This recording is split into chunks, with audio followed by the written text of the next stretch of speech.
नमस्कार बाबा जी। Please release me from my karma and show me the path of enlightenment.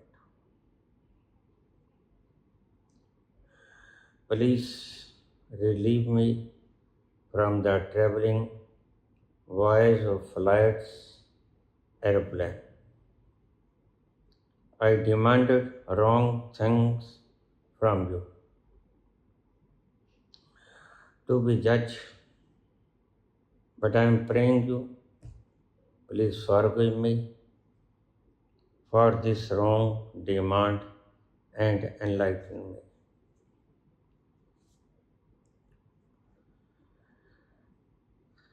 एक जज बिटिया का सवाल है,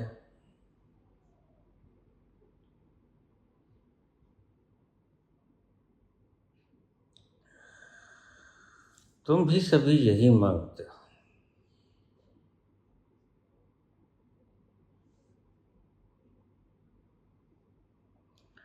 तुम रस नहीं मांगते, तुम पदार्थ मांगते हो, और पदार्थ मांगते हो रस पाने के लिए। यही उल्ट बांसी है।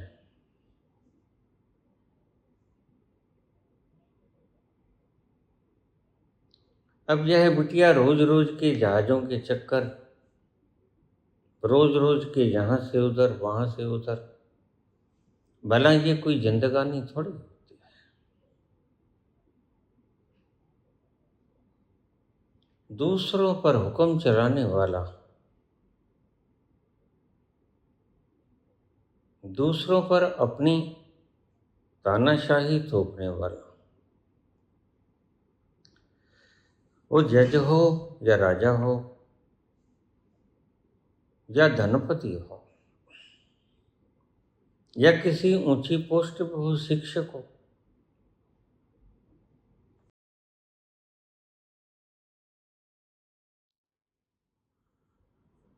व्यक्ति की यही मूर्ता है। वह दूसरों को कमांड करना चाहता है और उसकी खुद की इंद्रियां उसके कमांड में नहीं।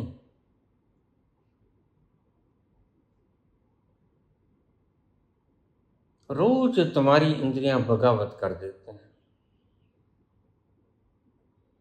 रोज तुम्हारी जीवा स्वादिष्ट पदार्थों को खाने के लिए लपलपाती। तुम्हारी इंद्रियां तक तुम्हारे वश में नहीं और तुम संसार को अपने वश में करने चले।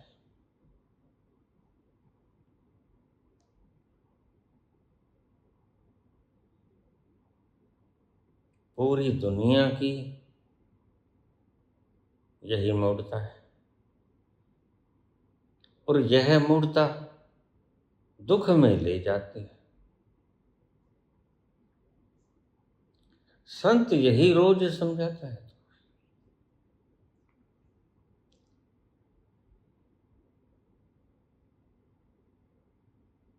कि इंद्रियां तुम नहीं हो।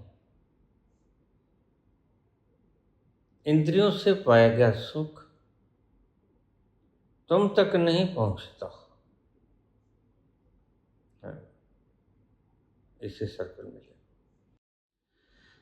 इंद्रियों के द्वारा पाया गया सुख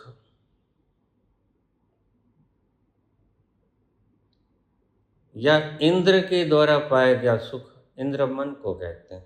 इंद्रियों का स्वामी इंद्र यानी मन। जो सुख तुम पाते हो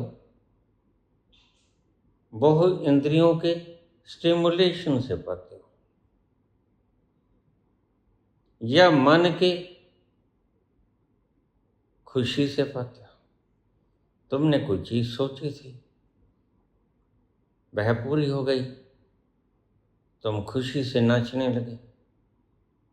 तुम्हें पता है कि यह खुशी तुम्हारे अस्तित्व तक नहीं पहुंचती। बात गहरी है थोड़ी, शांति से सुन।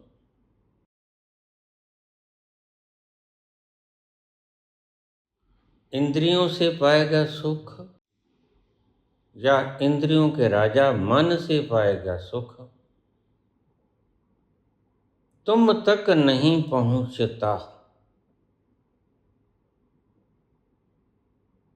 तुम्हारे दर्द हो रहा है तो याद रखो, दर्द तुम्हें नहीं हो रहा। तुम दर्द से बहुत दूर बैठे, वह दर्द तुम्हें दिखाई पड़ता है। उसकी तपश, चिंता की तपश, सारी रात तुम जागते हो, कल क्या होगा, कैसे बच्चे पलेंगे, क्या इंतजाम करें, इनकी पढ़ाई का जमाना बहुत आगे चला गया।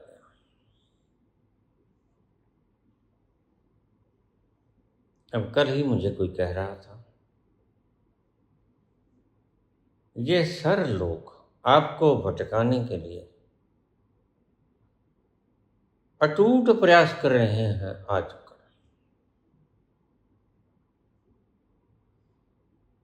क्योंकि इनको एक भ्रांति हो गई है स्वयं को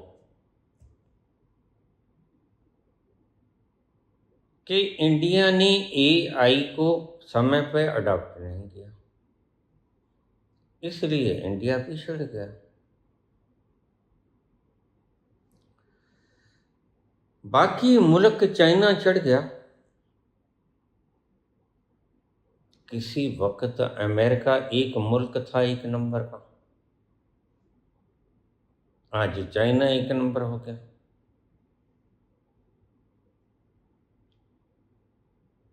कल बिल गेट्स था एक नंबर का अमीर, परसों कोई और था और आज कोई और है।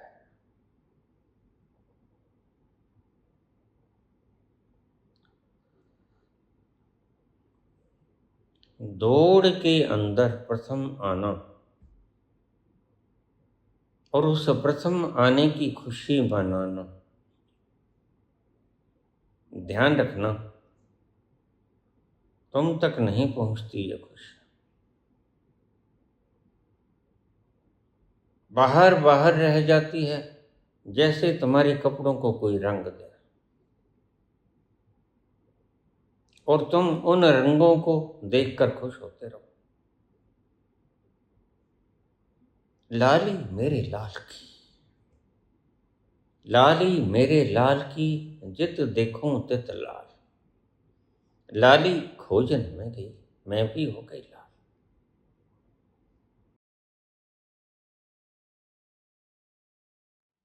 सारा दिन ये प्रवचन चलता है और सारा दिन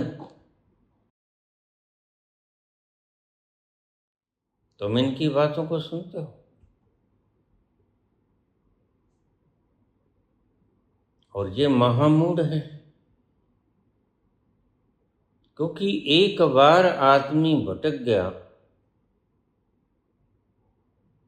तो फिर वो भटके हुए रास्ते पर ही चलेगा और कितनी दूर निकल जाएगा इसका कोई अंदाज नहीं। क्योंकि परमात्मा की सृजना का विस्तार अव्याख्यायित है, असीम है, अनंत है, असंख्य है। तुम कहाँ तक भटकोगे इसका तुम्हें भी कोई अंदाज नहीं। बस एक बार भटकने की राह छोड़ो।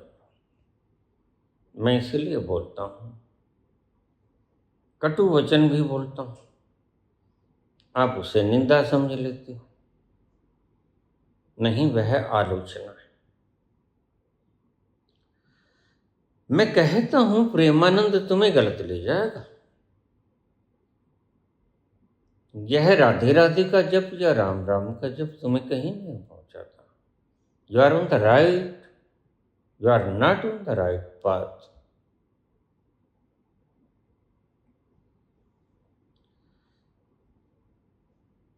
यह रास्ता आनंद के रस तक जाता नहीं, आनंद तक जाने वाला रास्ता कोई और है। और यह जितने भी सर रोग बुद्धि बुद्धि से प्रभावित होती है,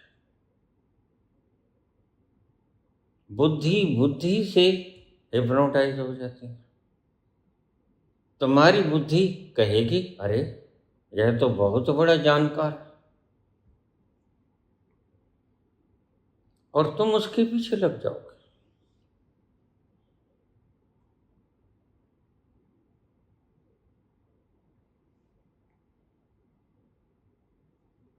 बुद्धि बुद्धि से प्रभावित हो गए, तुम हिप्नोटाइज हो जाते हो।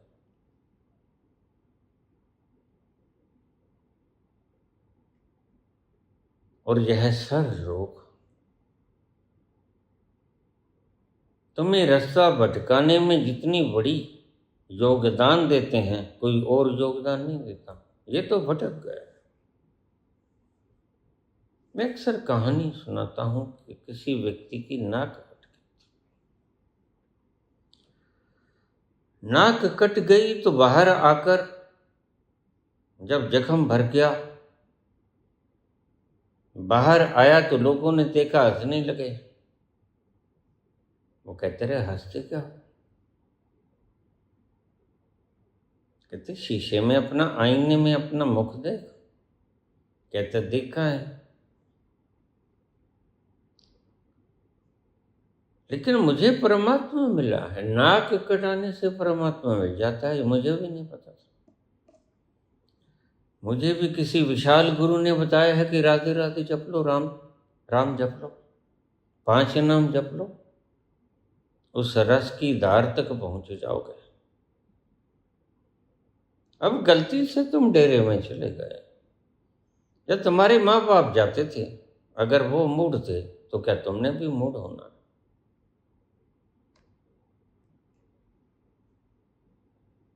रास्ता भटका देते हैं और तुम हिप्नोटाइज हो जाते हो। हिप्नोटाइज तुम नहीं होते, तुम्हारा अस्तित्व नहीं होता, तुम्हारा एग्जिस्टेंस नहीं होता। हिप्नोटाइज तुम्हारी बुद्धि होती है, और बुद्धि तो बड़ी क्षुद्र है। यह तो छोटी छोटी बात पे मुग्ध हो जाती है। 5-4 दिन पहले मुझे कहने लगे, मोदी जी में बड़ा लावण्य है, देखो चेहरा लाल पड़ा है। मैंने कहा मैं तुम्हारा चेहरा अभी लाल कर देता हूं। तो बाबा कैसे? मैंने कहा 4 झापट मार के, और उससे भी ज्यादा लाल कर दूंगा। अगर लाली को देखकर मुग्ध हो जाना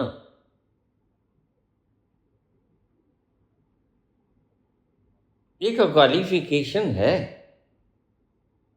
तो तुम गलत रास्ते पर हो।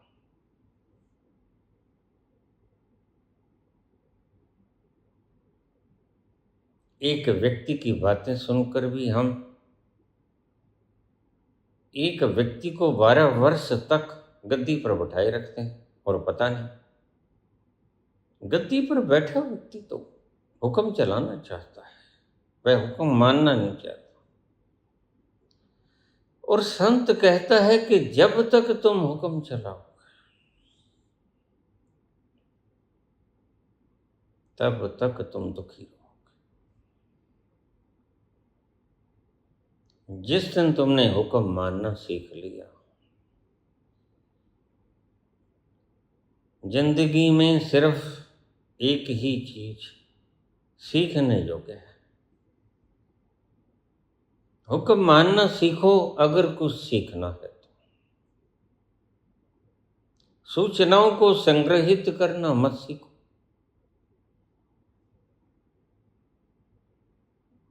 विषयों को कंठस्थ करना मत सीखो।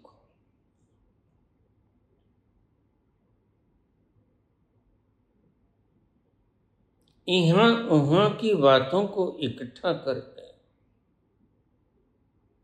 अपनी छाप दूसरों की बुद्धियों पर अंकित करना मत सीखो।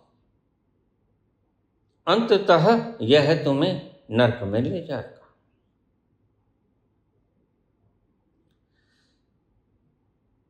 जब भी तुम किसी चीज की अपेक्षा करते हो, आकांक्षा करते हो, मेरे उस तल के लिए तुम्हारी आकांक्षाओं को पूरा करना जरा भी मुश्किल नहीं।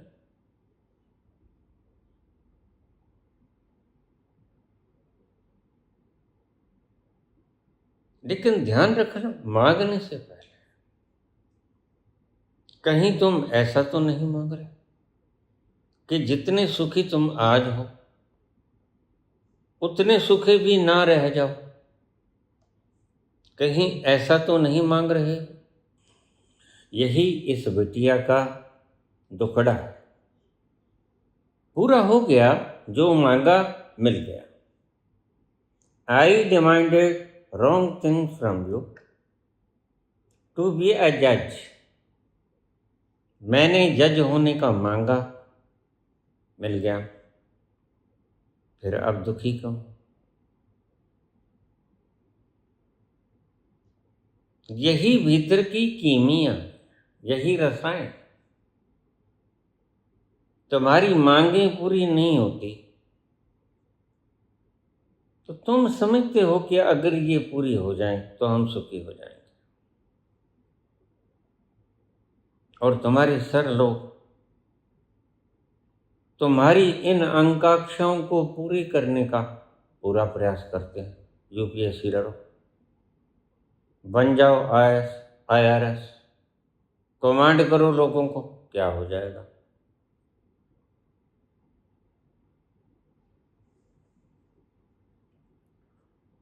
I demanded wrong from you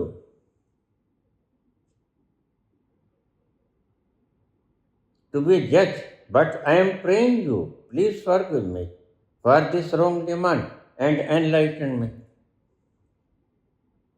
अंत में तो सुख ही चाहिए होता है,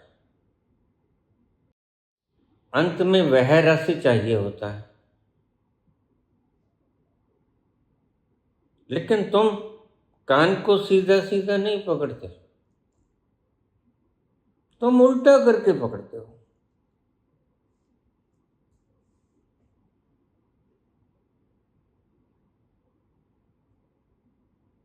तुम पदार्थ मांगते हो, तुम गद्दियां मांगते हो, और उस तल पर जाकर गद्दियां मिल तो जाती हैं,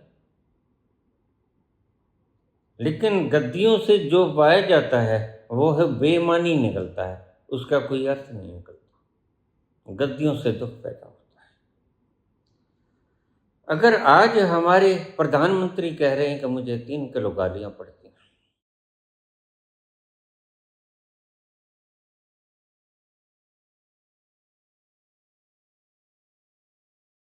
तो बताओ, इतने कत्लो गारत करके, इतने झूठ कफर तूफान बोल, अच्छे थे बचपन में, पिता ने बामुश्किल चाय बेच के थोड़ा सा गहना बनाया था, लेके भाग गए। और बच्चों को मैं कैसे पालूंगा, इसी फिक्र और चिंता के भीतर पिता ने प्रण त्याग दिया। ये कहानी है हमारे प्रधानमंत्री की। फिर मन सोचता है कि अगर मैं लोगों पर हुक्म करने लग जाऊं तो सुखी हो जाऊंगा।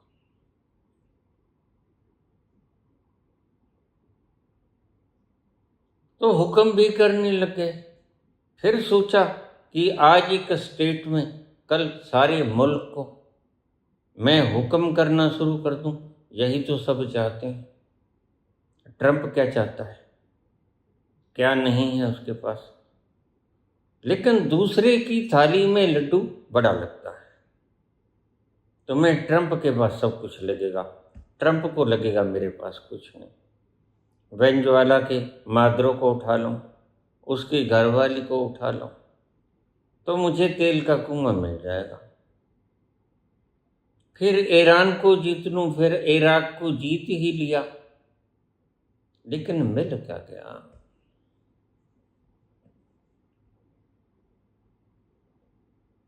बात फ्रूट का है, बात सीड का नहीं।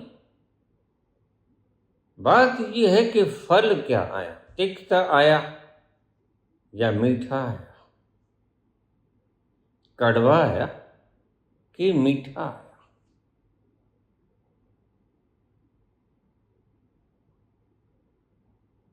मांगने वालों,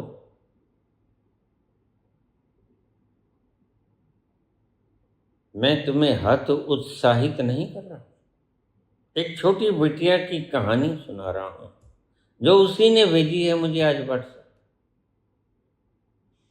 और उसी ने मांगा था।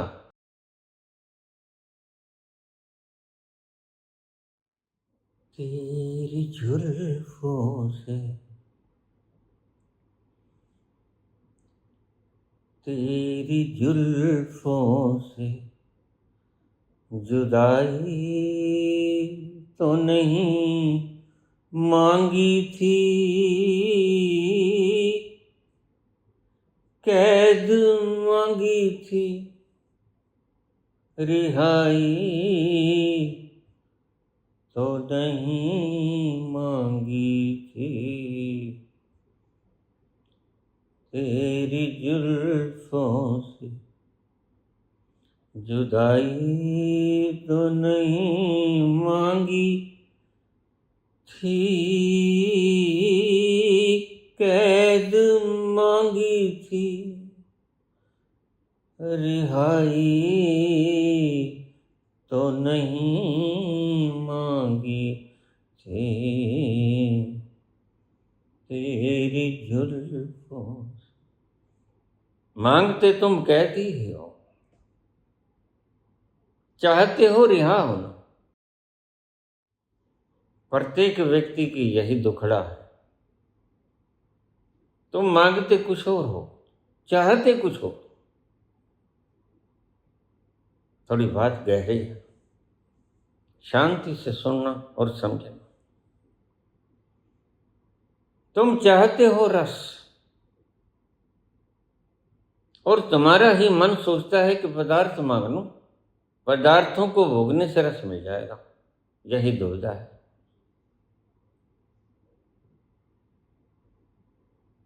तुम चाहते हो रस, धरती का कोई भी व्यक्ति, एक भी व्यक्ति ऐसा नहीं, और बल्कि एक भी प्राणी ऐसा नहीं जिसको रस नहीं चाहिए,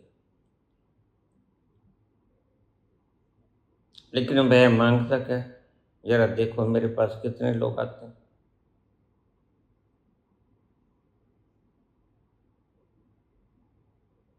और मैं उनकी तकलीफों को उस तल पर जाकर ठीक कर सकता हूं, भली भांति जानता हूं।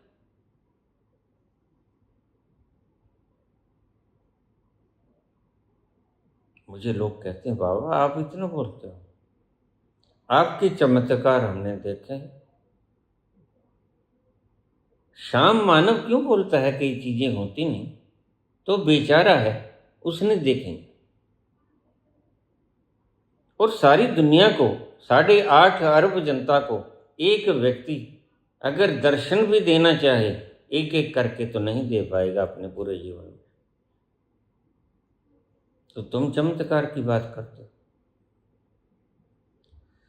एक राम राम करने वाला नास्तिक व्यक्ति मुझे कहने लगा, कर्फ्यू के अंदर, मैंने कहानी तो बहुत बार सुनाई, कि सिद्धो मेरे को शराब मंगा दो। और मुझे अच्छी तरह से पता है राम राम करने वाला व्यक्ति शराब मांग ही नहीं सकता।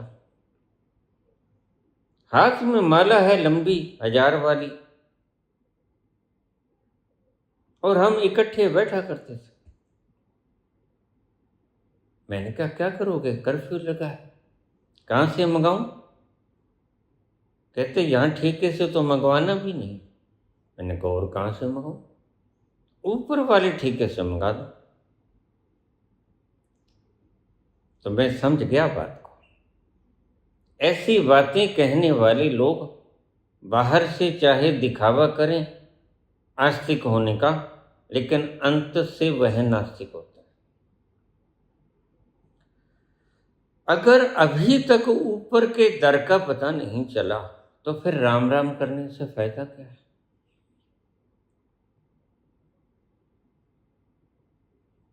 तुम भजन करते किसका हो? तुम अरदास करते किससे हो? तुम सिमरण करते किसका हो? फिर जब तुम्हें पता ही नहीं किसका सिमरण करते हो तो फिर क्या है? यह बुद्धि मानी है कि बुद्धूपन है? सारी धरती पड़ी भरी पड़ी है ऐसे लोगों से। कोई अल्लाह का नाम लेकर खुद को मूर्ख बनाता है। It's called auto hypnotism. अपने आप को तुम स्वयं सम्मोहित कर दो, ऑटो हिप्नोटाइज। ऊपर से मंगा दो।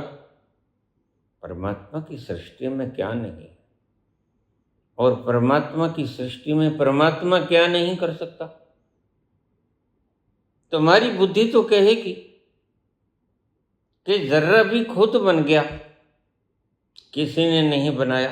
बुद्धि तो सदा ही ऐसी भाषा सोचेगी। लेकिन अगर तुमने ये स्वीकार कर लिया कि खुद कुछ बन सकता है, प्रकृति खुद बन सकती है, तो परमात्मा खुद क्यों नहीं बन सकता? यहां आकर क्यों ब्रेक लगा देते हैं बुद्ध? बुद्ध क्यों कहते हैं कि लॉज आर सफिशिएंट? बुद्ध नास्तिक है और बुद्ध ईमानदार है।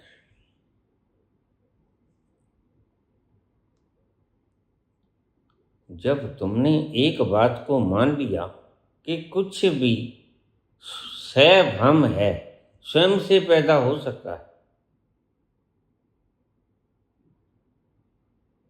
तो फिर परमात्मा स्वयं से पैदा क्यों नहीं हो सकता? तुम क्यों रुकते हो आकर प्रकृति में? और परमात्मा से तो आगे फिर तुम महापरमात्मा पे चले जाते हो, लेकिन प्रकृति पे क्यों रुक जाते हो? इसकी कोई दलील तुम्हारे पास नहीं।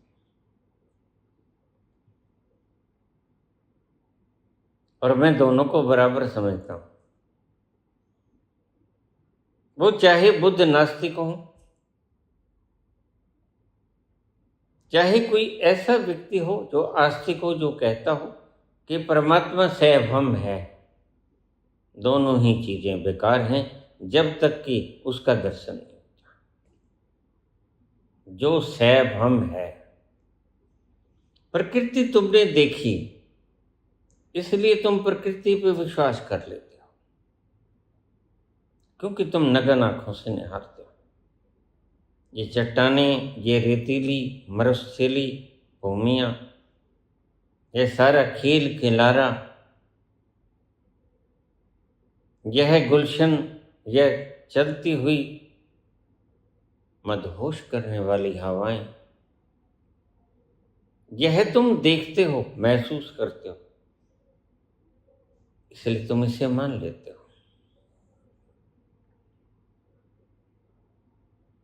वह तुमने महसूस किया नहीं, इसलिए तुम मानते नहीं।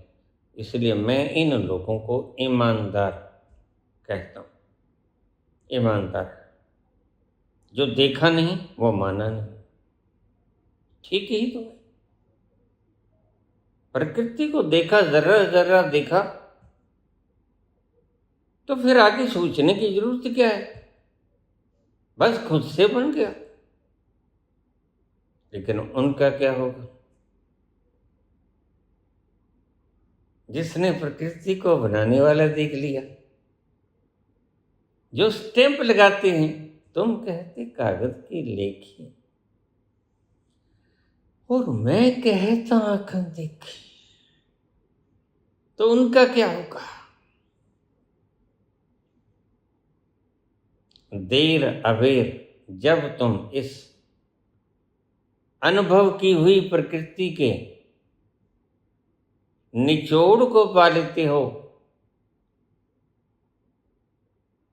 कि सृष्टि दुख देती है, जीवन दुख है, भोगों में सुख नहीं है, तो फिर तुम उस अज्ञात की खोज में भागते हो, जिसको कबीर कहते हैं मैं कहता आंखों देखी। ब्लू स्टार के वो दिन यहाँ एक ऑपरेशन हुआ था 1984 में, जबकि हमारा प्राणों से प्यारा अकाल तख्त ढहा दिया गया था। अकाल तख्त नहीं ढहा था, हमारी आस्थाएं ढह गई थी। हमारे प्राण जैसे किसी ने तोड़ दिया। उस जमाने में पंजाब में करीब 1 महीने का कर्फ्यू लगा था। सप्ताह भर में 1 दिन की छुट्टी, 2 घंटे के लिए राशन पानी खरीदने के लिए।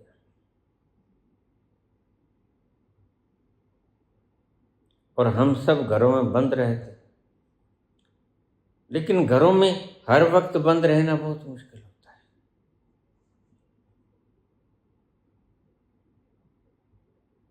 तो 84 की बात है, 85 में मुझे एनलाइटनमेंट,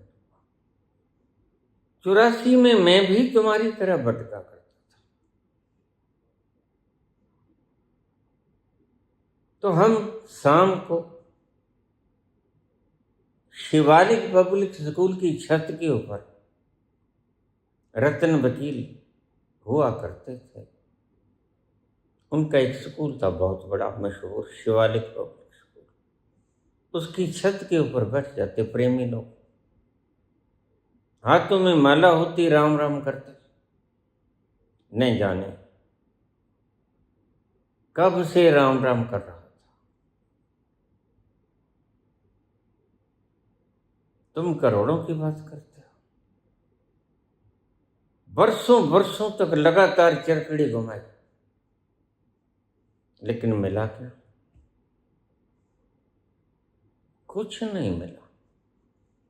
एनर्जी लेसनेस के अलावा शाम को थक जाते, थक हार कर सो जाते। बस यह भी तो एक मजदूरी ही थी। पल्लेदार बाहर ढो ढो के थक जाता है, हम राम राम करके थक जाते। एनर्जी लेसनेस उसमें भी आती है, एनर्जी लेसनेस हमारे में भी आती है। लेकिन परमात्मा एनर्जी लेसनेस से नहीं मिलती। इसलिए संतों ने कहा सत्य अहिंसा अस्ते ब्रह्मचर्य परिग्रह। ये सारी चीजें तुम में शक्ति को खींचती हैं, इकट्ठा करती।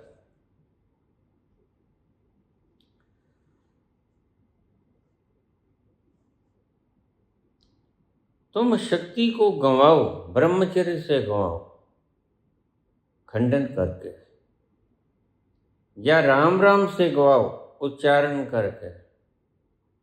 बात एक ही है, तुम शक्ति को गंवा रहे हो और फिर शक्ति को गंवा रहे हो। तो ब्रह्म जैसी चर्या की इच्छा मत रखो। तुम्हारी दुविधा ही यही है सारे संसार की। तुम चाहते कुछ और हो, तुम मांगते कुछ और हो। इस बेटी की करुण गाथा,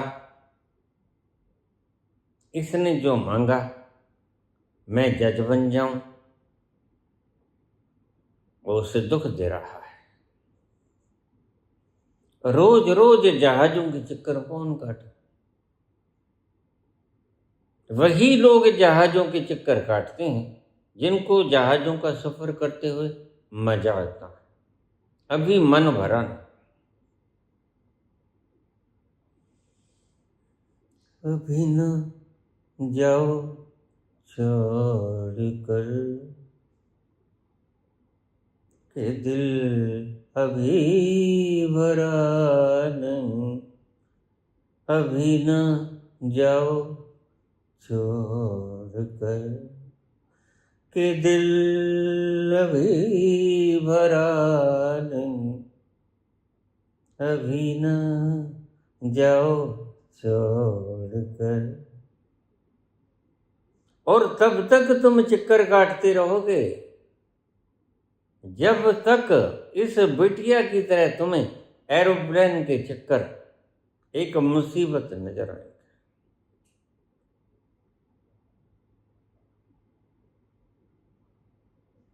सोने का गहना तब तक भार नहीं लगता जब तक वह भार मालूम नहीं पड़ता।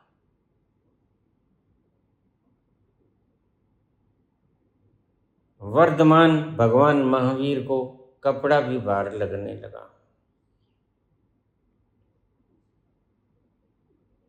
तो उन्होंने वस्त्र भी त्याग कर दिया, नग्न हो गए, भार लगा। और अभी तुम्हें ये शरीर भार नहीं लगता क्योंकि इसमें आसक्ति। अभी तो तुम शरीर को मैं माने, इससे पहले तुम वस्त्रों को मैं माने थे। अच्छे से प्रेस करके सिलबटे नहीं पड़ने देना है।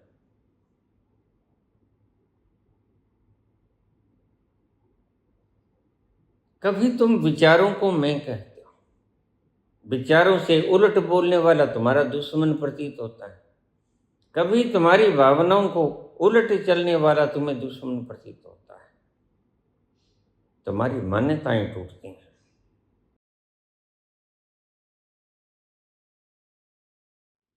पूरी दुनिया चाहती कुछ और है, एक भी जरा नहीं जो रस न चाहता हो। कोई जीव ऐसा नहीं जो रस नहीं चाहता। तो मैं एक बात कहूं, पत्थर भी रस चाहता है, इसलिए पत्थर रस पाने हेतु जड़ से परम चेतन तक की यात्रा करता है। कुछ तो मजबूरियां रही होंगी, यूं ही कोई बेवफा नहीं होता।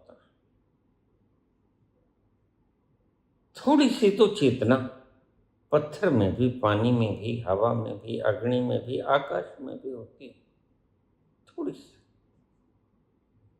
और वही चेतना तुम्हें प्रेरित करती है अनंत चेतन होने के लिए।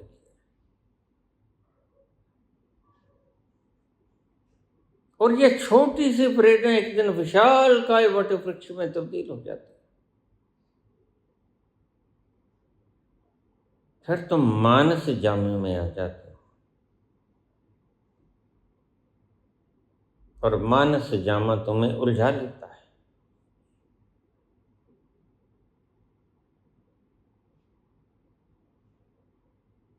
कबीर कहते हैं, कागज कलम छुओ नहीं। न तो पाठशाला का मुख देखा, न कलम को छुआ, न कागज पर 4 अक्षर लिखे, लेकिन कबीर के शब्दों को आज कितने रस पूर्ण गाया जाता है। हंस पायो मान सरोवर, हंस पायो मान सरोवर, ताल तलैया क्यों डोले, मन मस्त हुआ फिर क्यों बोले, मन मस्त हुआ हंस पायो मान सरोवर, ताल तलैया क्यों डोले, मन मस्त हुआ फिर क्यों बोले। अनपढ़ कबीर कागज कलम छोड़, उसके शब्दों पर आज डॉक्टरेट की डिग्री मिलती है। ये शब्द कहाँ से आया? मुझे पूछ लेते हैं, बाबा आपने ग्रंथ तो कोई पढ़ा नहीं, न गीता पढ़ी, न पुराण बाइबल कुछ भी नहीं पढ़ा, न ग्रंथ, फिर इतना ज्ञान कहाँ से आ गया? जहां से कबीर को आ गया।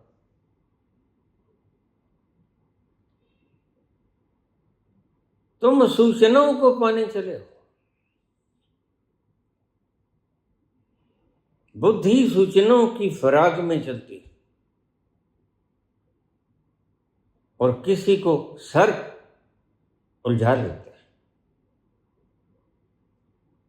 किसी को पीली दाढ़ी रंगने वाले उलझा लेते हैं और उनके निहित स्वास्थ्य। सर भी अपने आप को यह लबादा मांगता है। यह दाढ़ी पीली काली करने वाला, त्रिपुंड को सजाने वाला, वैजयंती माला धारण करके प्रवचन करने वाला भी स्वयं को देह मानता है। मूढ़ताएं दोनों की बराबर है, मूढ़ताएं सबकी बराबर होती हैं।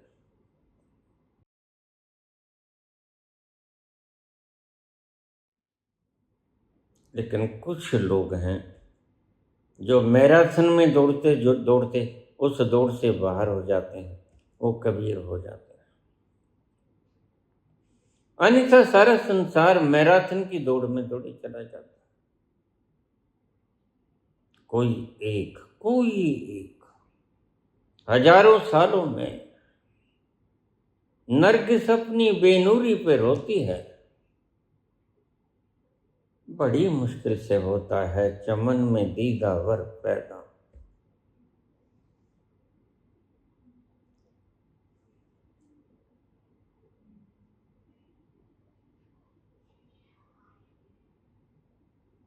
कहां से आता है यह? कबीर तो पढ़ सकते ही नहीं, हम पढ़ तो सकते हैं। हमने 2, 5, 10, 12 जितना पढ़ा तो, लेकिन कबीर तो बिल्कुल अनपढ़ है।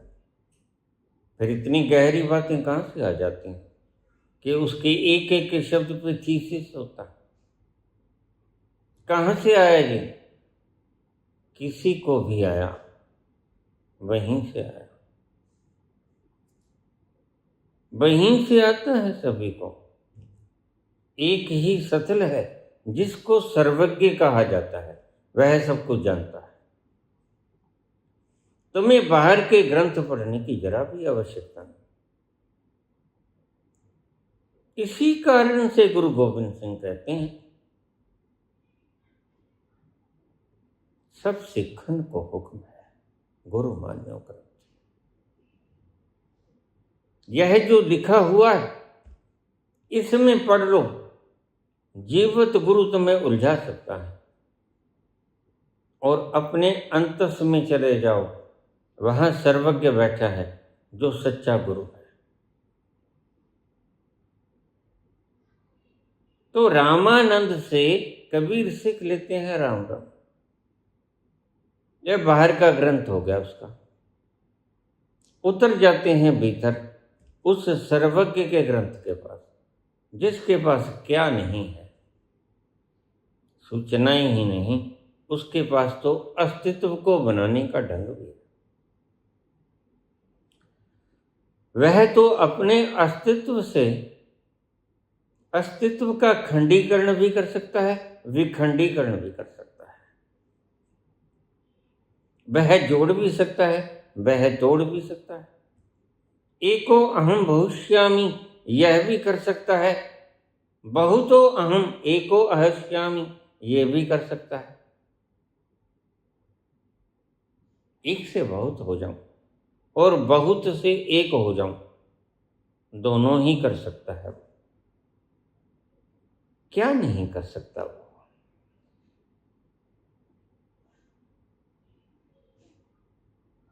सचिया साहिबा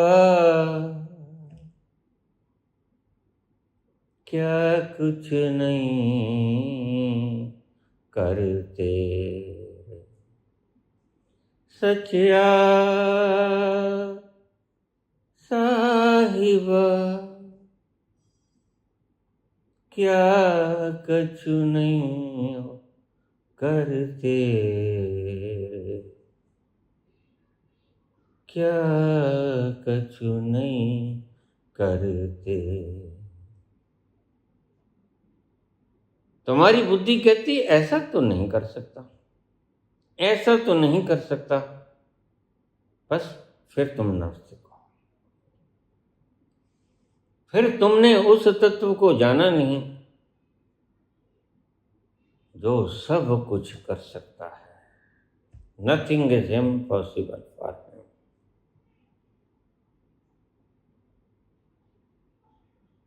तुम जर्रा तक नहीं बना सकते, इसलिए तुम ऐसी नास्तिकता भरी बातें करते हो। उसके घर क्या नहीं, लेकिन जो तुमने देख लिया तुम वही मानते हो कि बस यही है उसके घर में। थोड़े से ही साल बीते थे जब कोई नहीं मानता था कि इलेक्ट्रॉन, प्रोटॉन, न्यूट्रॉन कुछ ऐसा भी होता है जो दिखता नहीं लेकिन होता है और चक्कर लगाता है बड़ी तेजी से।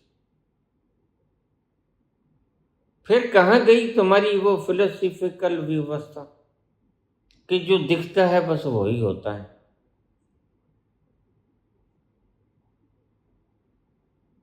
तुम्हें पता है दुनिया में सिर्फ 1% से भी कम चीजें दिखती हैं, 99% से ज्यादा चीजें नहीं दिखती, और तुम 1% को ही नियम मान लेते हो। 1% अपवाद है, नियम नहीं। नियम तो यह है जो नहीं दिखता वह सत्य है, जो दिखता है वह असत्य है।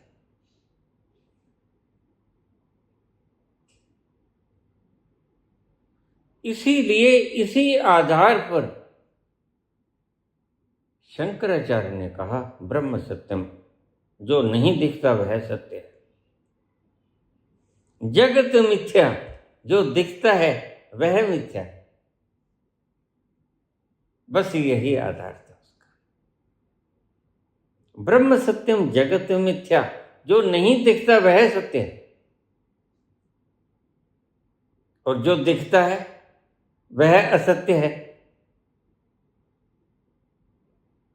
और जब मुझे पहली दफे एनलाइटनमेंट की झलक मिली, जो ये बिटिया कहती है कि नहीं चाहिए मुझे एनलाइटन कर दो। तुम जहाजों पर सैर करने के लिए तरस जाते हो,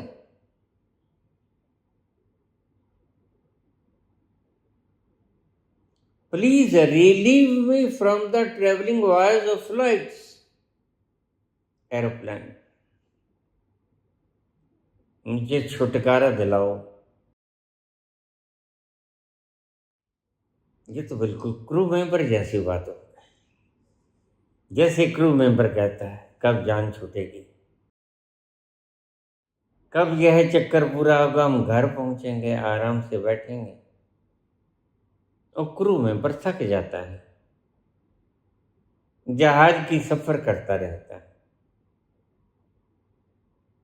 ऐसे ही ट्रेवलर भी थक जाता है। अभी तुम पाए नहीं हो, गए नहीं हो, इसलिए तुम्हारे मन में आकांक्षा है।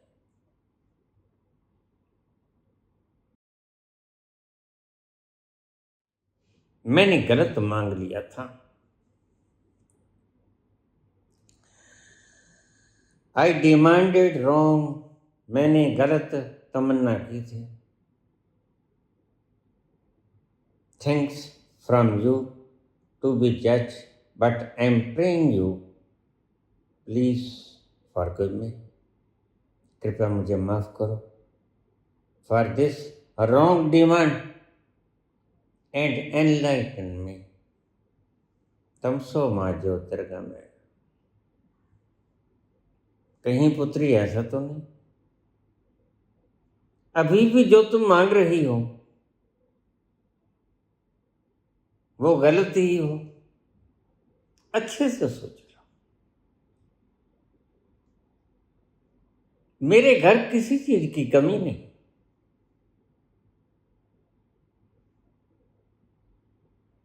पर अच्छी तरह से सोच लो, कहीं ऐसा तो नहीं कि अभी भी तुम गलत मांग रही हो।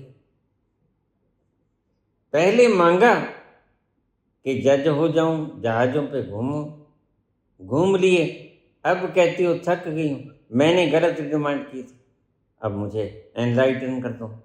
क्या अभी भी तुम्हारी डिमांड सही है? थोड़ा गौर कर लो, कोई बात नहीं। एनलाइटनमेंट मेरे बाएं हाथ का खेल है, और सच पूछो तो ये हाथ का काम है, यह सिर्फ संकल्प से ही हो जाए। लेकिन थोड़ा सोच लो, क्योंकि उसके बाद फिर कोई और मौका नहीं मिलता।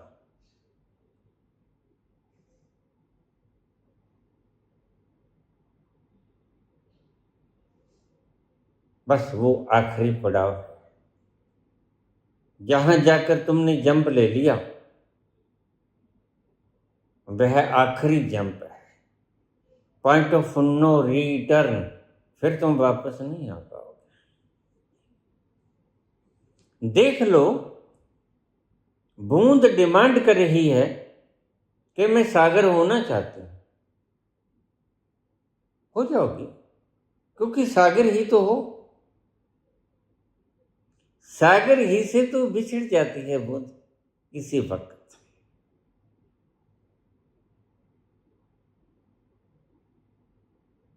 और फिर उसकी चाहत सदा लगी रहती। कितने अच्छे दिन थे वो, जब मैं समुद्र के साथ एक मिक होकर आनंद और लुत्फ उठाया करते थे। और कितने बुरे दिन आ गए जब मैंने सागर का दामन छोड़ दिया, भटकी, दुखी हुई, प्रताड़ित हुई,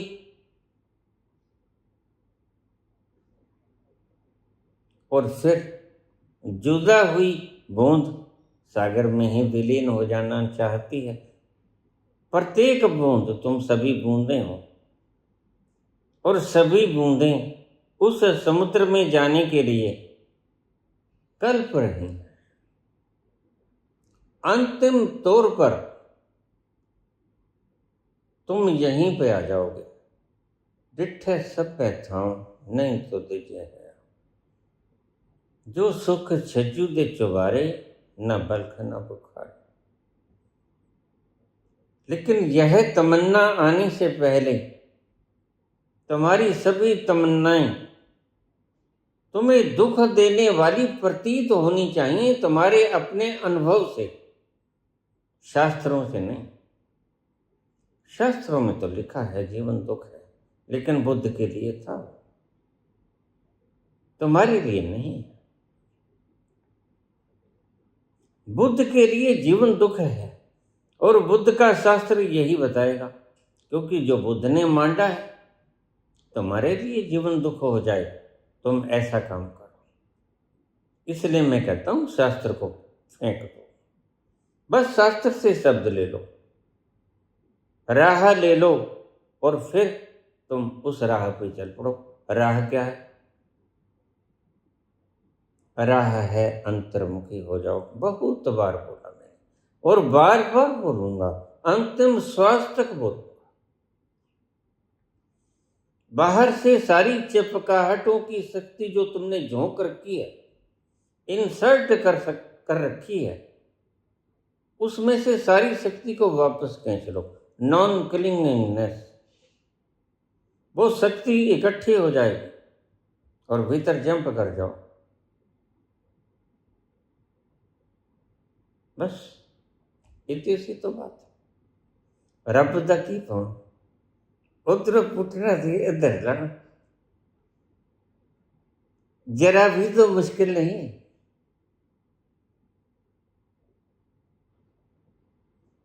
दिल के आईने में थी बसी तस्वीरें यार,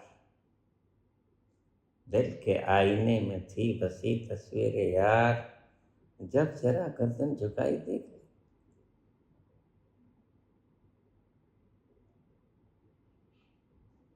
यह तो तुमने बेटी बड़ी छोटी सी चीज मांगी,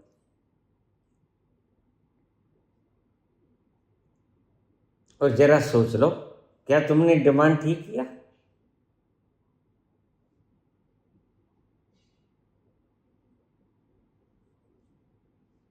अगर डिमांड ठीक किया तो फिर मेरे लिए जरा भी मुश्किल नहीं। लेकिन फिर कहीं ऐसा ना हो, ये भ्रम भी हो जाया करते हैं। कई बार बूंदों को भ्रम हो जाते हैं कि मैं सागर होना चाहती हूँ। जब सागर होने की कगार पे पहुंचती हैं तो विवेकानंद कह देते हैं, स्वामी जी मेरे माँ बाप भी हैं, मेरा परिवार भी है, भाई बहन भी हैं, और चिल्ला पड़ता है। यहाँ कुछ लोग पहुंचते पहुंचते रह गए, चीख मारी उन्होंने, मैं छोड़ दिया। और अगर बस 2 क्षण की देर वो चीखते नहीं तो पहुंच जाते। बस इतनी सी दूरी रहेगी। जब डेल्टा तिरंगे अपने पूरे वाइब्रेशन से फेंकी जाती हैं तो तुम एनलाइटनमेंट के कगार पे चले जाते हो, और you insert your self completely in the शून्य। तुम शून्य में अपने आप को प्रवाहित कर देते हो।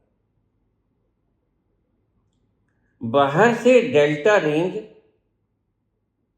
गुरु फेंकता है, साधना में तुम अपनी साधना से डेल्टा रेंज प्रोड्यूस करते हो। बस इतना सा फर्क है।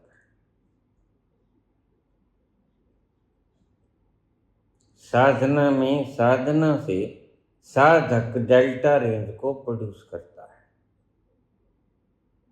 उस डेल्टा रेंज के सहारे शून्य में प्रवेश होकर, इंसर्ट होकर, बूंद समुद्र में समाकर समुद्र हो जाती है। यह है साधक की प्रक्रिया है। और गुरु की प्रक्रिया, तुम बस तैयार भर हो जाओ, खुद को खोने के लिए तैयार हो जाओ।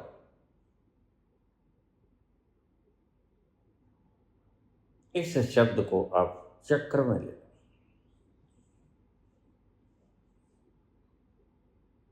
अगर क्षमा के भीतर परवाना अपना वजूद भस्मीभूत करने के लिए तैयार हो गया है तो आ जाओ, स्वागतम। लेकिन कहीं ऐसा ना हो यहां आकर कह दो कि इससे क्या होगा, तो फिर ये प्रश्न नहीं, ये संदेह। और तुम्हारा जरा थोड़ा सा संदेह तुम्हें सागर में विलीन होने से वंचित कर देगा।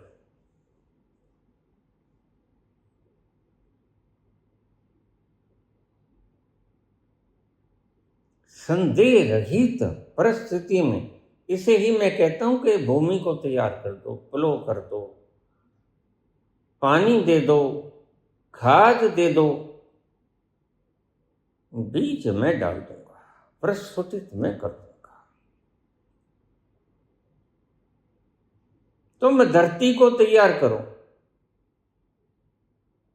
क्या करें? अनुभवों को शब्दों में व्याख्यायित करना मुश्किल तो बहुत होता है, लेकिन करना पड़ता है। करें क्या?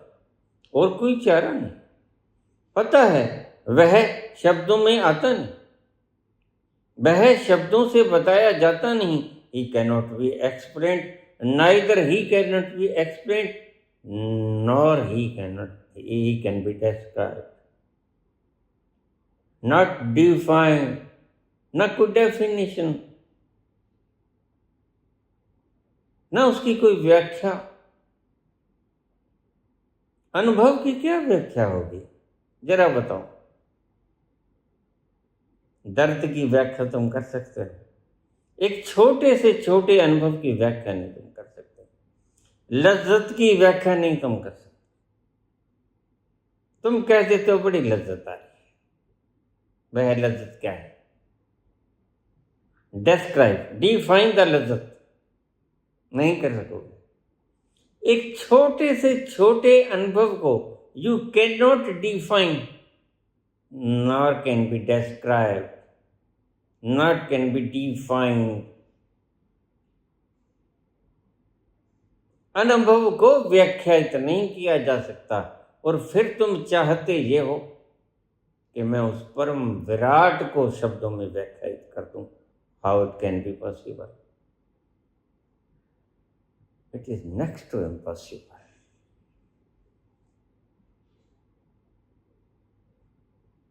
लेकिन फिर भी हम बोलते हैं, क्या करें?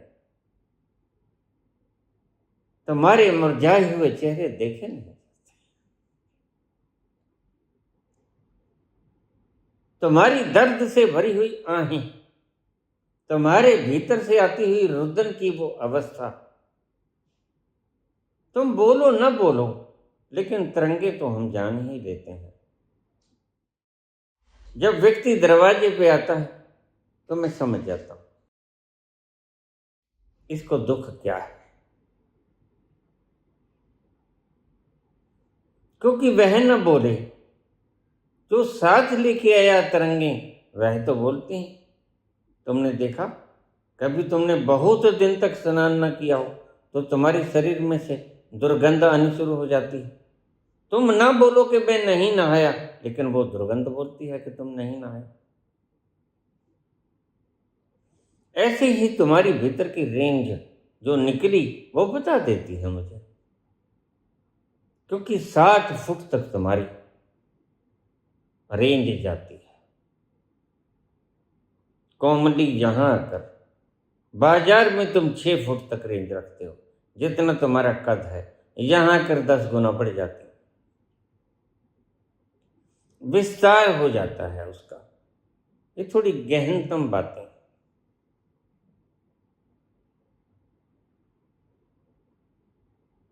तुम हर बात का जवाब बुद्धि से चाहते हो, हर बात का जवाब। और मैं किसी भी बात का जवाब बुद्धि से नहीं दे सकता। बड़े मजे की बात।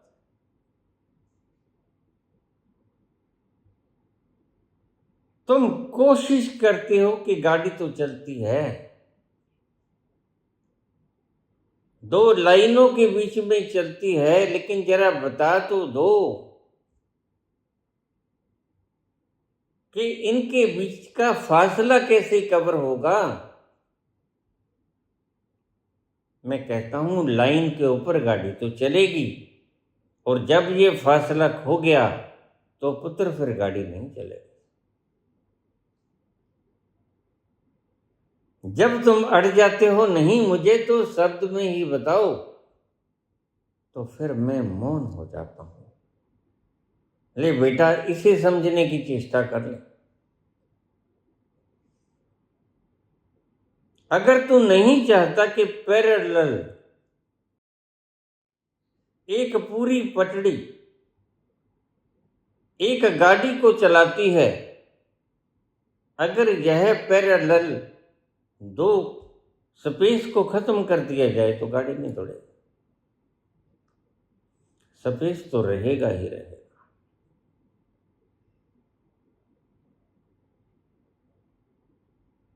और वही स्पेस तुम्हारे प्रश्नों का कारण बनता है। रोज ऐसे प्रश्न आते हैं, और ऐसे ऐसे व्यक्तियों के प्रश्न आते हैं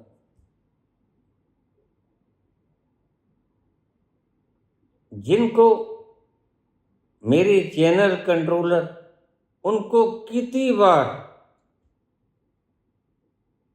अनसब्सक्राइब कर दिया,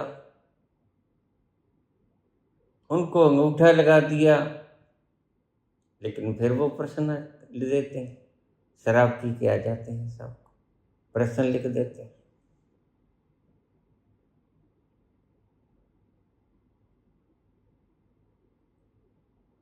हम कहते हैं किसी और गुरु से पूछ लो, शायद वह शब्दों में व्याख्यायित कर दे। अच्छी तरह जानते हुए भी कि व्याख्यायित नहीं किया जाता हो, फिर जब कोई बात जिद हो जाए कि हम तो शब्दों में ही जानना चाहेंगे, तो हम कहते हैं ठीक, कोई और गुरु तलाश लो, हम तो नहीं बता पाएंगे। झूठ हमसे बोला नहीं जाता, सत्य शब्दों में आता नहीं, फिर करें तो क्या करें? फिर तुम्हें ब्लॉक करने के सिवा कोई रास्ता हमारे पास है भी। अब देखिए, मैं बोलता बोलता अध्यात्म को, तुम्हारे फाउंडेशनल प्रश्न को देखकर मैं राजनीति की तरफ आ गया। जब तुमने कहा कि भूखे भजन न होए गोपाला, ये लो अपनी कंठी माला।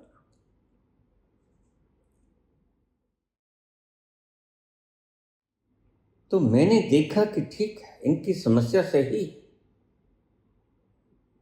लेकिन मेरा जो मुख्य दायित्व है या मेरे भीतर के की चुभन है, वो चुभन ये है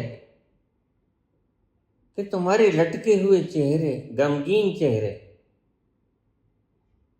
मुझे मेरे भीतर के उस दास्तां की बात सुनाते,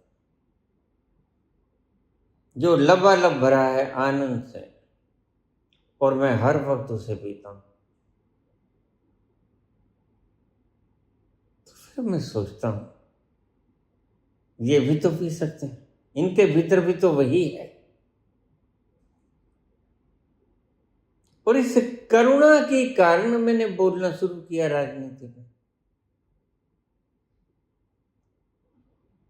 और जो लोग नए आए थे, उन्होंने मुझे राजनीति में घसीट लिया। मैंने कहा भाई छोड़ो, प्रणाम है आपको, आप कहीं और चले जाओ। कहते बाबा फिर वोट किससे लोगे? मैंने कहा मुझे तो आवश्यकता नहीं है, मुझे तुम्हारे वोटों की कोई आवश्यकता नहीं। मैं इतना परिपूर्ण हूं कि इसमें एक बूंद और भी समाहित नहीं की जा सकती। फिर मैं तो चला था इसलिए, घर से तो हम चले थे खुशी की तलाश में, खुशी की तलाश में, गम राह में खड़े थे, वही साथ हो लिए,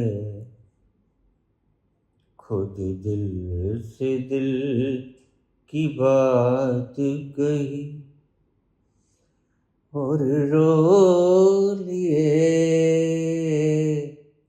यूं हसरतों की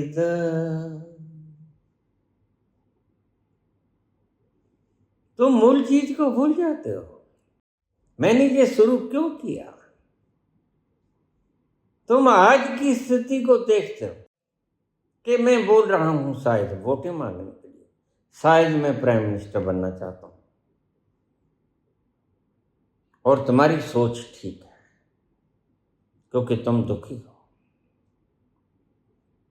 फिर तुम्हारा प्रश्न ठीक है, कॉकरोच पार्टी की तरह तुम क्यों नहीं, और फिर संकल्प क्यों नहीं कर लेते? मैं तुम्हें किस किस बात का जवाब दूं?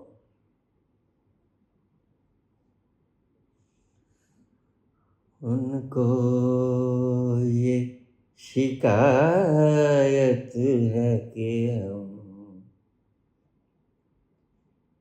उनको ये शिकायत है कि हम कुछ नहीं कहते, कुछ नहीं कहते, अपनी तो ये आदत है कि हम, अपनी तो ये आदत है कि हम कुछ नहीं कहते, कुछ नहीं कहते, उनको ये शिकायत है। तुमको शिकायत है कि मैं कुछ नहीं कहता, अपनी तो ये आदत है कि हम कुछ नहीं कहते। फिर अब कैसे बैठ पड़ेगा? एक आध्यात्मिक व्यक्ति भौतिकता में उतरा,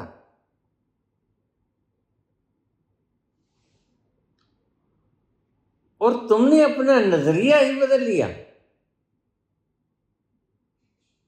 नहीं, ऐसा नहीं। मैं न तो संकल्प करूंगा, ऐसी क्षुद्र बातों के लिए क्या संकल्प करना। फिर तो मैं ये कहूंगा, रूखी सूखी खाए के ठंडा पानी पी, देख भराई चौपड़ी मत ललचावे जी, ये भी मार्ग है। तुम चलने वाले बनो, रास्ते बहुत हैं, जरूरी चौपड़ी हुई दो खानी है, एक खा लो, रूखी सूखी खा लो। देवताओं ने सोचा था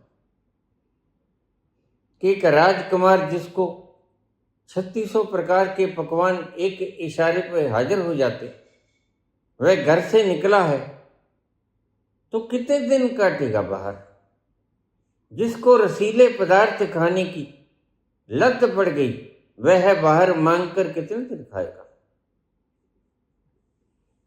लेकिन उनको बुद्ध के भीतर का वह दर्द नहीं पता था, उसको उस कांटे की चुभन नहीं पता था जो बुद्ध को हृदय के पार चली गई। वह कांटा इतना विदीर्ण कर गया उसके हृदय को कि बुद्ध लौट के नहीं आए।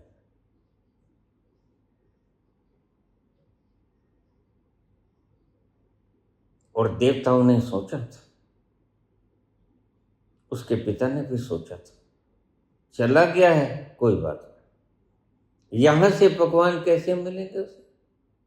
आज नहीं कल 4 दिन टकरे खा के आ जाएगा, जब हर घर के आगे जाके मांगेगा और तरह तरह की गालियां पड़ेंगी 3 किलो रोज की, फिर कैसे पचा पाएगा। राज सिंहासन के सुखद पिल्लों पर आराम करने वाला कैसे वनों की तपश को झेल पाएगा।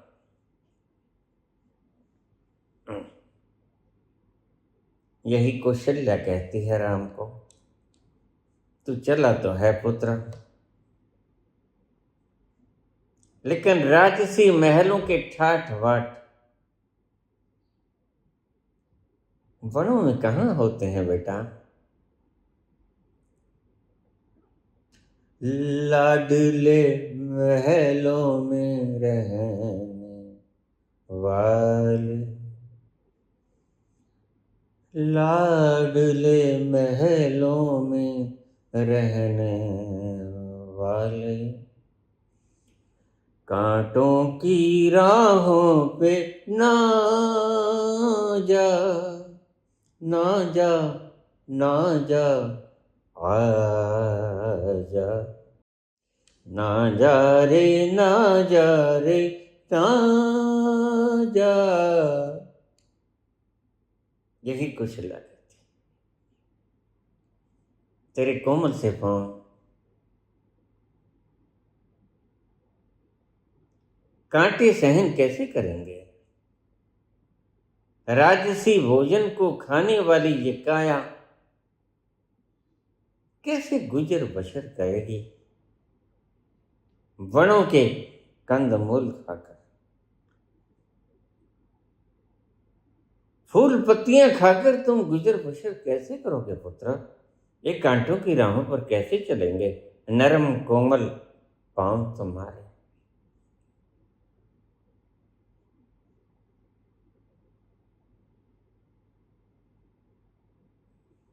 कोमल सी शैया पे सोने वाले, कोमल सी शैया पे सोने वाले,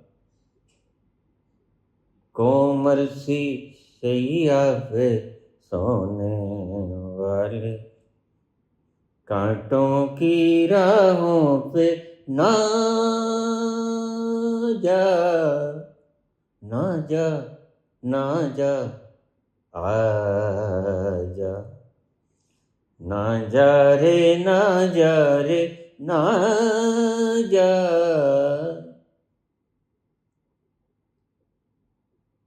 यही शुद्धोधन ने भी सोचा, जख मार कह जाएगा, लेकिन जिसका हृदय विदीर्ण हो जाता है वह लौट कर कब आता है? तो सोच लो पुत्री, यह क्या, यह कांटा हृदय के पार छिद गया है? इतना हृदय विदीर्ण है, इसे ही मैं कहता हूं तैयारी, परिपूर्ण भस्म होने की तैयारी। और देखिए, बड़े बड़े शहंशाहे आलम, साहस के शहंशाहे आलम, नरेंद्र जैसे लोग, विवेकानंद जैसे लोग कब बजाते हैं? बड़ा मुश्किल रास्ता है, बड़ा मुश्किल रास्ता है। पुत्री शब्द को सुनो, रहीमन मोम तुरंग चढ़, चलिबो पावक माँ। रहीम कहते हैं कि जैसे मोम के घोड़े के ऊपर सवार हो गए, आग की सुरंग में से जाना होता है। घोड़ा है मोम का, जो आग में पिघल जाता है, पानी हो जाता है। रहीमन मोम तुरंग चढ़, रहीम कहते हैं जैसे मोम के घोड़े पर चढ़कर चलिबो पावक माह, पावक कहते हैं आग को, जैसे आग के बीच में चलना होता है। प्रेम पंथ ऐसो कठिन, इतना कठिन है प्रेम का पंथ, सबको निभात ना, सब कोई नहीं निभते, निभते हैं, बिल्कुल इनकार नहीं करते रहीम, क्योंकि रहीम खुद चले हैं इसमें। सबको निभात ना, रहीमन मोम तुरंग चढ़ा, चलिबो पावक माह।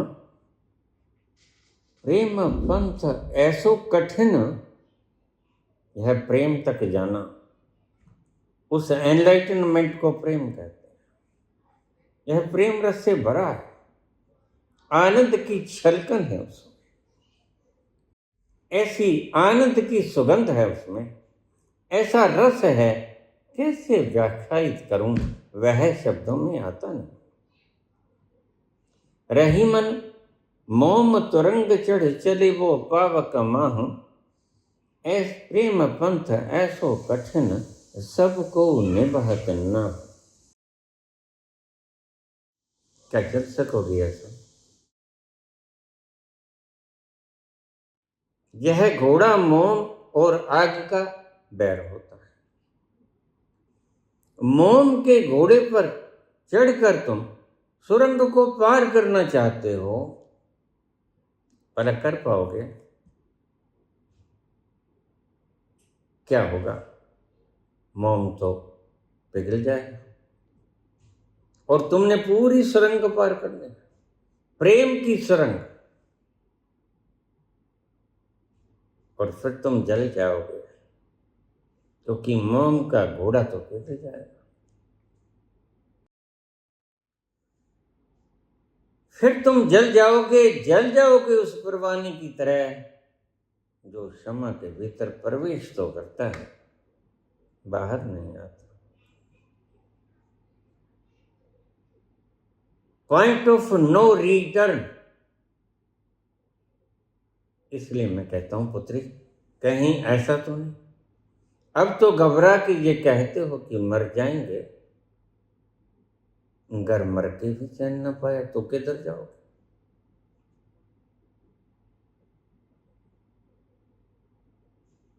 यह अति है जब शूल गहरा हृदय को पार कर जाए, जैसे बुद्ध के कर गया। और बुद्ध रात को, आधी रात को सोए पड़े अपने 6 दिन के पुत्र को और यशोधरा को, जिसे वो बहुत प्रेम करते थे, और अपने पिता को भी कोई कम प्रेम न करते थे, और अलविदा कह दिया कपिलवस्तु को। अलविदा आज प्यारे वतन, चल दिए छोड़ के तुमको हम। अलविदा आज प्यारे वतन, चल दिए छोड़ के तुमको हम। मुझे दो विदा की मन में, मुझे दो विदा की मन में, लागी यही लगन। अलविदा आज प्यारे वतन। बुद्ध को भी कोई कम याद ना आई होगी, क्योंकि बुद्ध अभी तक अज्ञानी,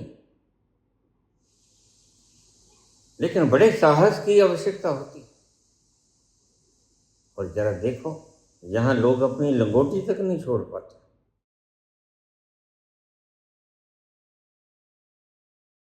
भिक्षुक गुरु से सीख रहा था, जितना गुरु को आता था। ईमानदार होते थे गुरु, आज की तरह बेईमान नहीं होते थे कि डेरे बना लिए, नाम दान दे दिया, राधे राधे जपते रहो। ऐसे बेईमान लोग नहीं थे। जितना आता था बता दिया, बाकी हाथ जोड़ दिया, देखो बेटा मैं इतना ही जानता हूं। और हर्ज भी क्या है, तुम अगर 4 रोटी खाते हो तो 5वीं नहीं खा पाओगे, तुम उठ जाते। तो इतना जोड़ा हुआ कहां संग लेके जाओगे? भरोसा पल का भी नहीं।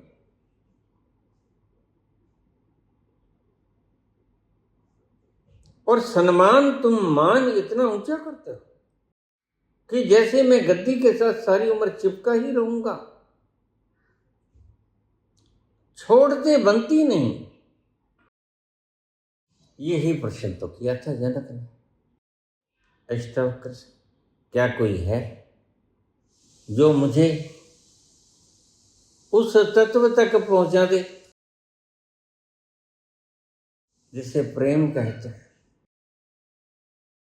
अष्टावक्र कहने लगा, हाँ राजन, तुम इस जन्म में पहुंचने की बात करते हो। मैं तुम्हें 2 क्षण में पहुंचा सकता हूं। जैसे घोड़े के इस पायदान पे एक पांव रख के दूसरे पायदान पर पहुंचने के लिए जितना वक्त लगता है, मैं तुम्हें इतने ही वक्त में पहुंचा सकता हूं। बड़ा सुंदर शब्द है। क्यों? क्योंकि तुम्हें हो,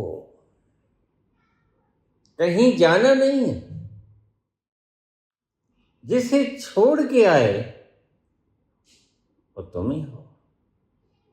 तत्वमसि श्वेत केतु। फिर क्या हो गया? दुखी क्यों है? दुखी है स्वप्न के कारण। सोई सोई सपना देख रहे हैं, बड़ी दूर निकल गए, इतनी दूर निकल गए कि याद आती है, सताती है। और इस स्वप्न से छूटना बड़ा मुश्किल हो जाता है, संस्कार बन जाता है। स्वप्न देखना संस्कार बन गया है तुम्हारा।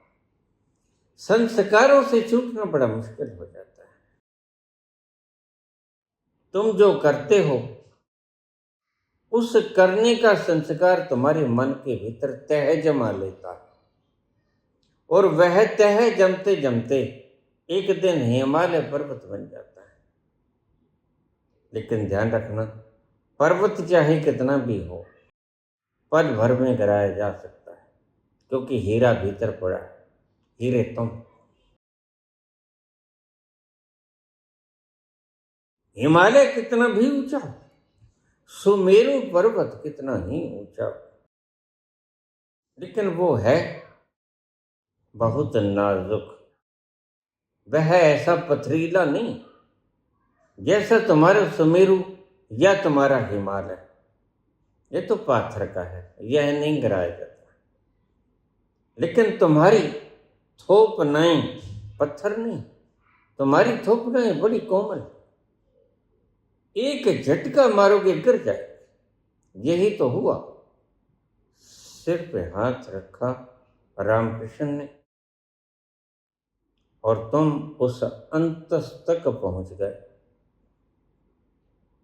जहां देखकर कि अरे इतनी गहरी, मैं बचूंगा कैसे, कि मरूंगा। बस अंत समय दिखने लग गया। और यह अंत समय दिखना बड़ा शुभ है अगर तुमने जाना है प्रेम पंथ तक, और बड़ा अशुभ है अगर तुम अभी संसार में रहना चाहते हो। इसलिए मैं कहता हूं पुत्री, अच्छी तरह से सोच लो, कहीं तुमने अब भी तो गलत नहीं मांग ली। मेरे लिए कोई मुश्किल नहीं, मैं तो दे ही दूंगा। तुम सोचो, पुनर्विचार करो, जज हो, पुनर्विचार करो। क्या अब की तुमने ठीक मांग लिया?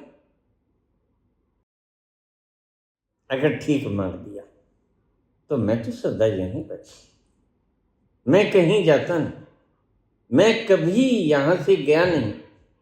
बस भ्रांति थी कि मैं गया, लेकिन पाया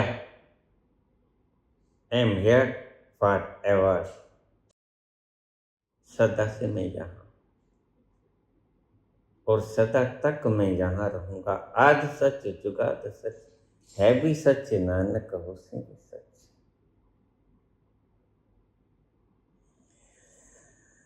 धन्यवाद।